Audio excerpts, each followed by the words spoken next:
Hey guys, welcome back to my channel. If you're new here, welcome.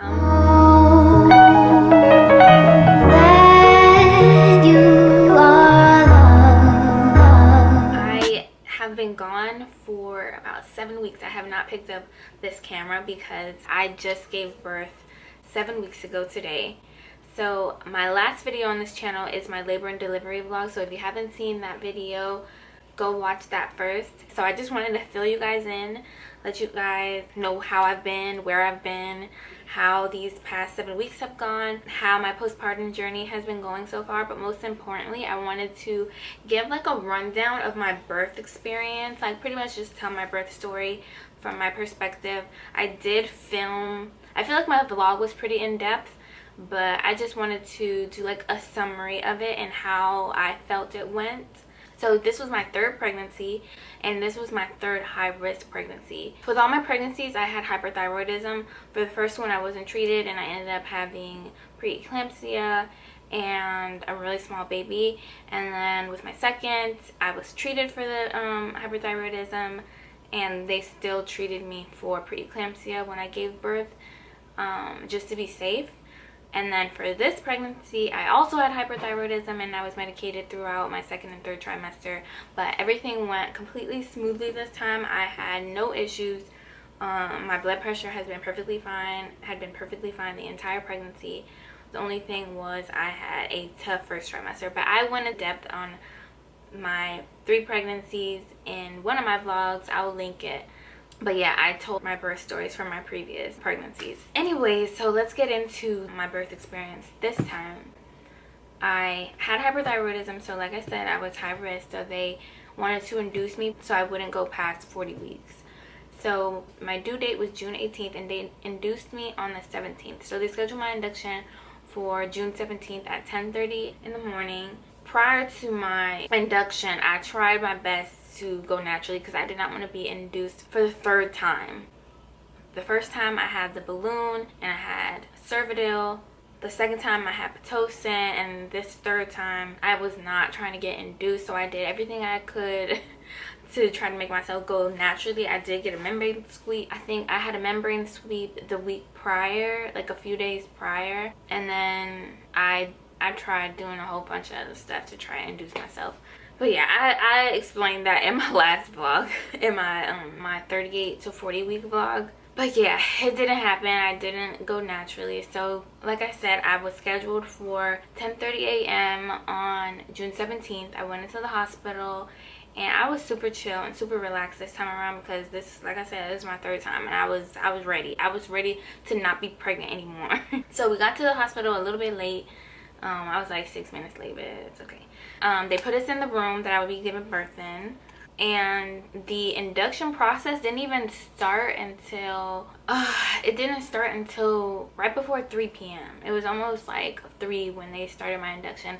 They decided to do Pitocin this time because when I got there and they checked me before inducing me, they said I was already 3 centimeters dilated on my own, and I was 50% effaced. So I think the membrane sweep really helped. I mean, who knows, but I think it helped because when I got the membrane sweep, my doctor was like, hopefully this will at least get you to 3 centimeters dilated, and it did. Yeah, so he was like, let's just go straight into Pitocin. So with Pitocin, they said that they were going to up my dose every 30 minutes. So every 30 minutes they would push me up a level. So they started me at level 1, and it goes from 1 to 20.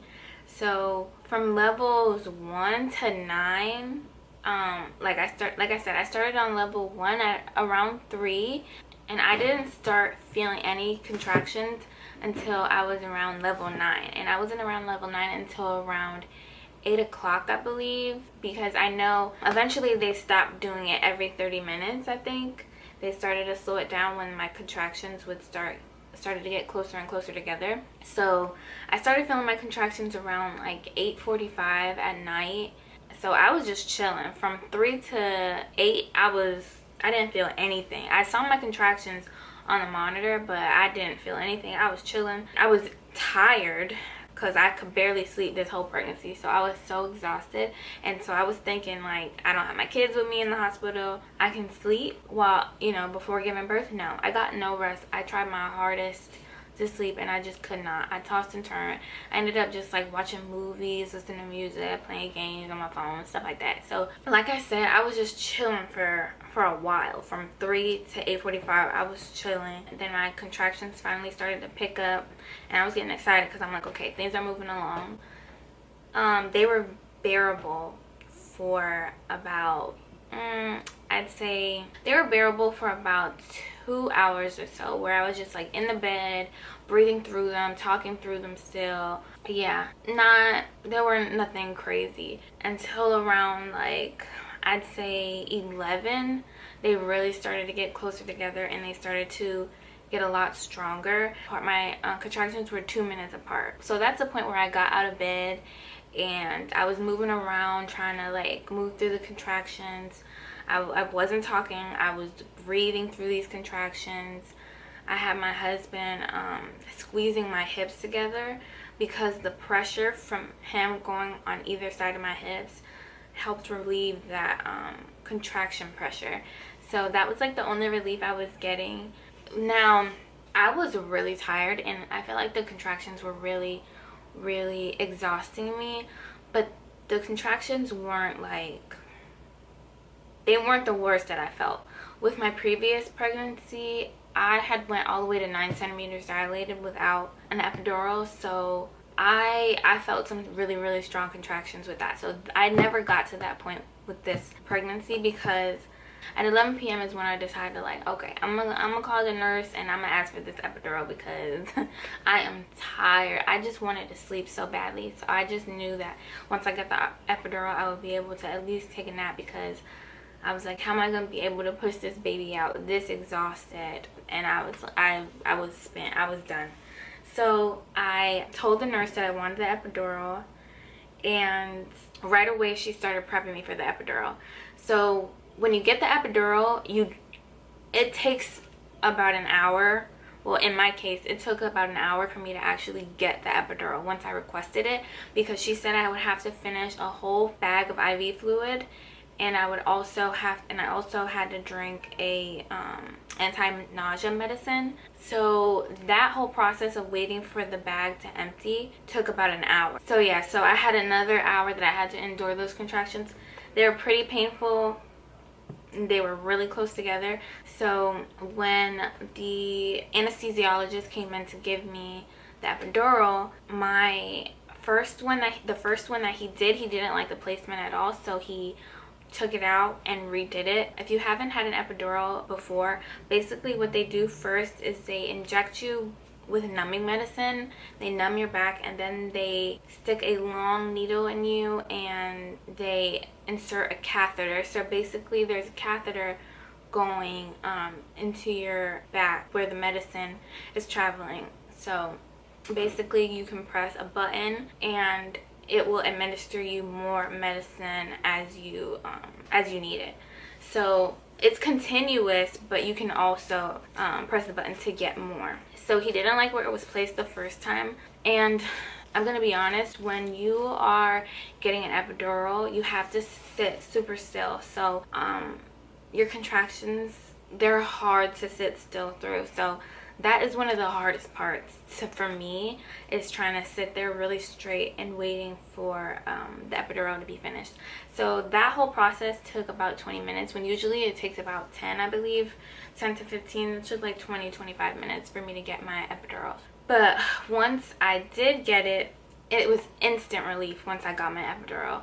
I laid down and I was able to take like an hour nap. I think it was like an hour, like 30-minute nap, and then I started feeling contractions on my right side.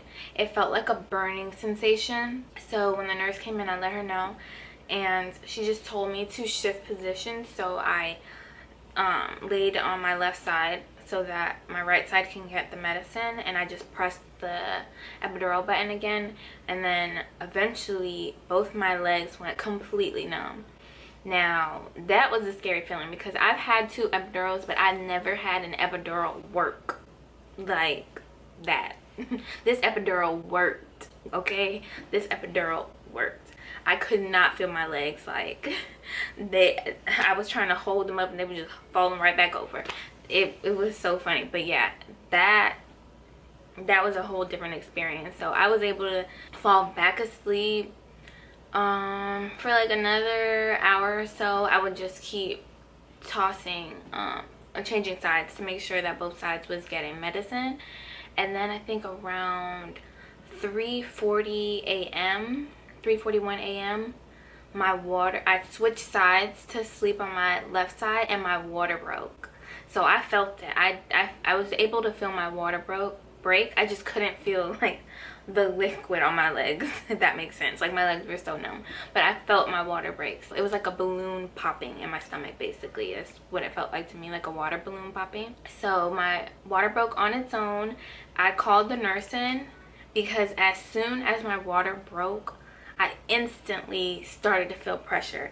It literally felt like, if I was to describe it, it felt like a bowling ball, something big was being pushed down, trying to come out, basically, is what it felt like. Just a whole bunch of pressure.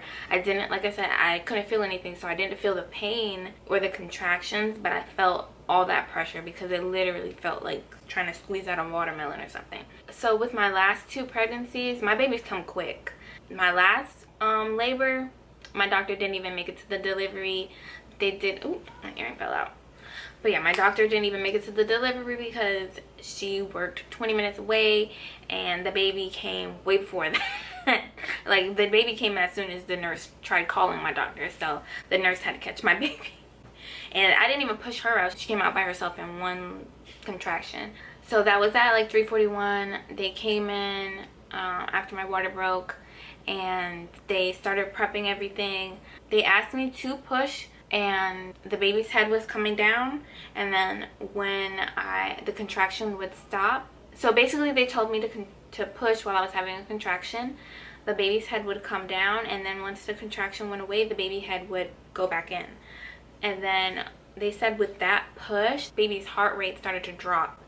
So they asked me to just breathe, to not push anymore, and to just wait for the contractions to basically do the work.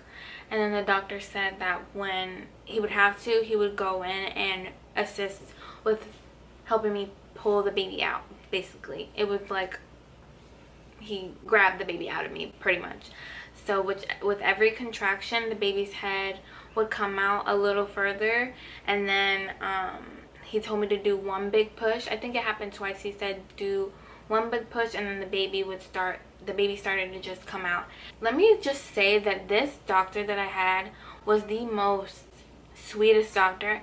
If you've seen my labor and delivery vlog, you would see that he is so calming and so sweet. Like, I wish that all doctors were just like this, because he was so relaxing. He made the whole process of pushing out the baby so smooth and calming. He was encouraging. He was everything that you would need when you're trying to deliver your baby, pretty much. I was so thrilled. I was so grateful that I had him. He was really, really good. He was not my OB, because my OB actually does not deliver baby. And I was okay with that, because I don't care who catches my baby. Like I said, the nurse caught the baby the last time, so I didn't care. I was just hoping that I would get a good doctor, and I really, really got a really good doctor, so I was super happy about that. But yeah, so with one of the contractions, he was able to just grab the baby, and he just calmly just placed the baby on me, and I was like in complete shock. It took me a second to realize that I had given birth, like the baby came out, because I was so numb. All I could feel was like, I could feel me passing something, like pushing something out, but like there was no pain or anything like that. It felt like it was like a relief getting her out. So it went so smoothly. Like, I couldn't have asked for it to go any better. So yeah, she was born at 3:52 a.m. and she was actually 7 pounds and 7 ounces. So she was my heaviest baby, because my last baby was only 5 pounds and 6 ounces, and the one before that was only 4 pounds and 5 ounces. So she was way bigger by far, and she was 20.5 inches long. So she was my longest baby too, I think. But yeah, she was a big healthy baby. Well, to me she was big. She seemed like just so solid and squishy already. So right away they were able to give her to me, and we did skin to skin. And then I tried breastfeeding, and she latched perfectly.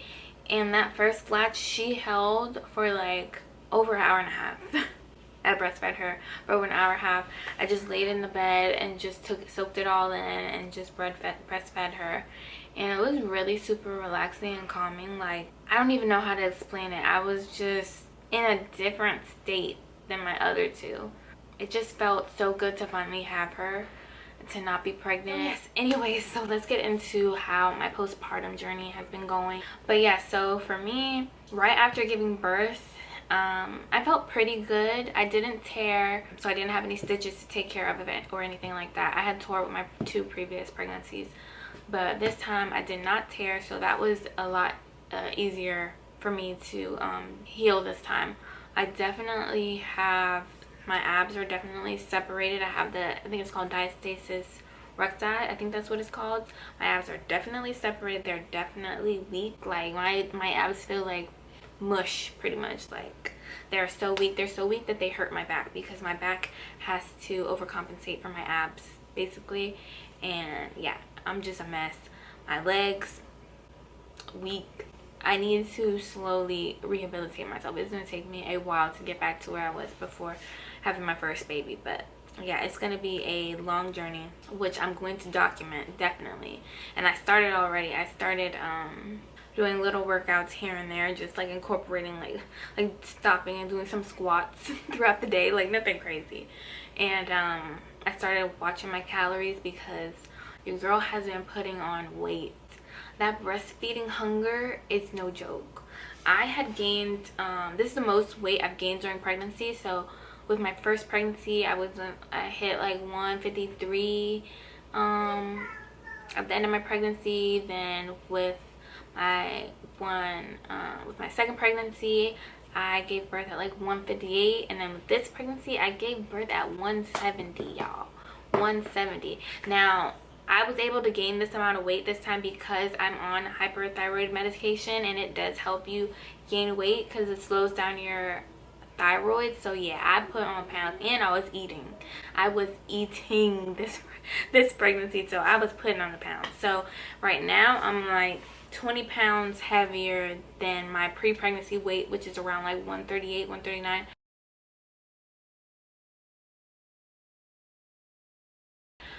Today I weighed myself and I was like 157. Yeah, I got some weight to lose, so yeah, that's gonna be a journey, and like I said, I'm going to document that journey. But yeah, so my muscles are definitely weak. I really was having problems with like painful trapped gas. I think it's because my organs are not in the right place. Okay, everything just feels loose. So they said like using compression for your abs should help, so that's what I'm doing. I do have on like a what do they call these? Yeah, I have on this this wrap to help, you know, bring everything together. It's supposed to help with your diastasis recti, to help your abs come back together too. So yeah, I haven't been wearing it as consistently as I should, but yeah, I've been wearing it. I'm also breastfeeding, so everything that comes with breastfeeding, the first couple weeks were kind of painful, but she figured it out. Her latch is perfect now, and now she has no problem, and the girl is gaining weight because now she's like almost 10 pounds and she's 7 weeks. So yeah, she has been putting on weight. I think she's wearing her sister's clothes that she wore when she wore the outfits that she's wearing now. She was already like 5 months, and this girl is only 7 weeks. So yeah, this is a big baby. Hold on, I gotta let my camera cool down. Okay, I'm back. Yeah, so what else is going on with me postpartum? I think everything healed up down there.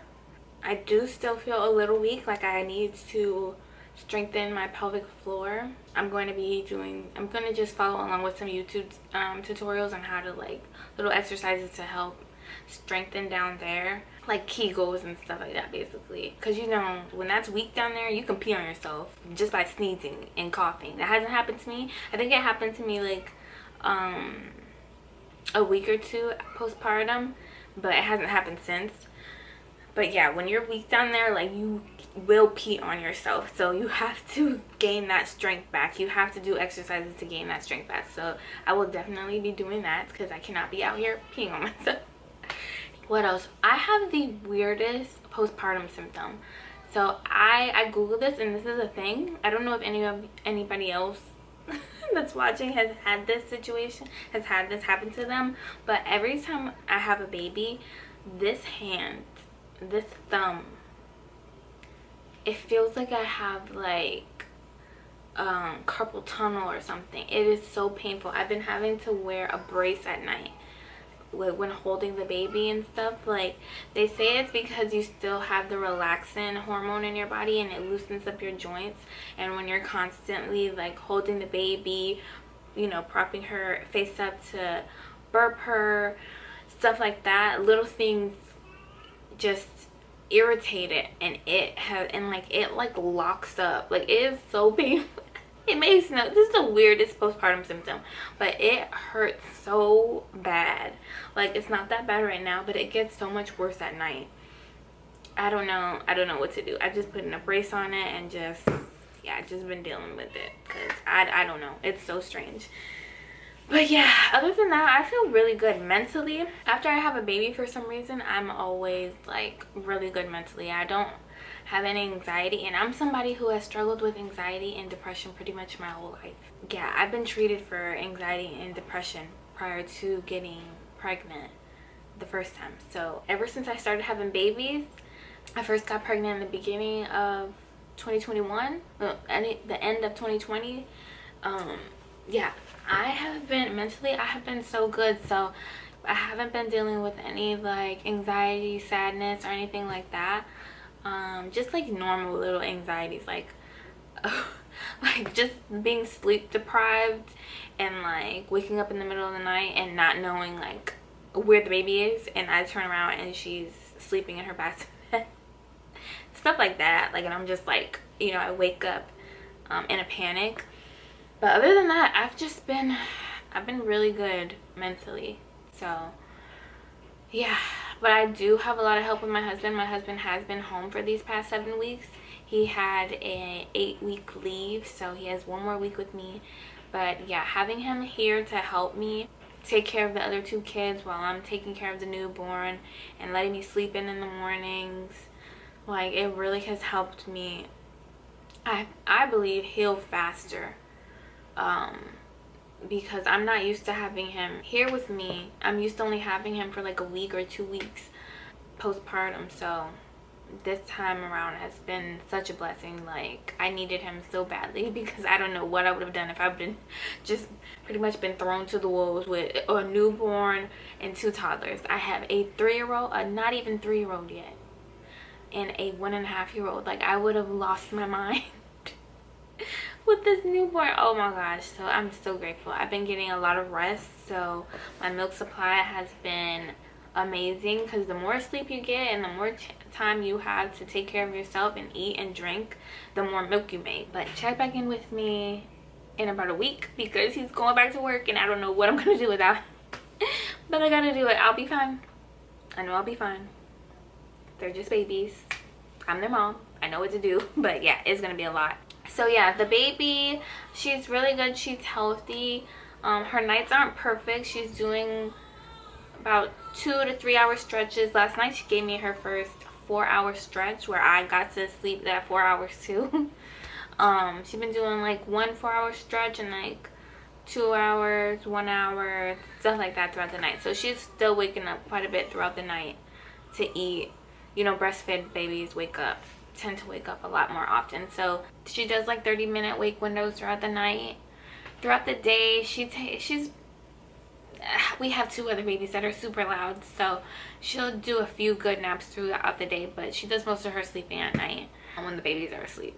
So yeah, other than that, like I said, I'm so happy to not be pregnant. I am so happy to have my baby. My overall experience was wonderful this time around. My whole delivery, just, I couldn't have asked for it to go any better. I had such a positive experience. I love my nurses, I love my doctors. They were super sweet, and my baby came out completely healthy. I didn't have any complications, so yeah, I couldn't have asked for it to go any better. I do plan on filming a lot now that I'm 7 weeks postpartum. She's older, we're getting used to each other, you know, that adjustment period. I needed a break to adjust to going from 2 to 3. Yeah, I needed time. But now I'm ready to start vlogging again.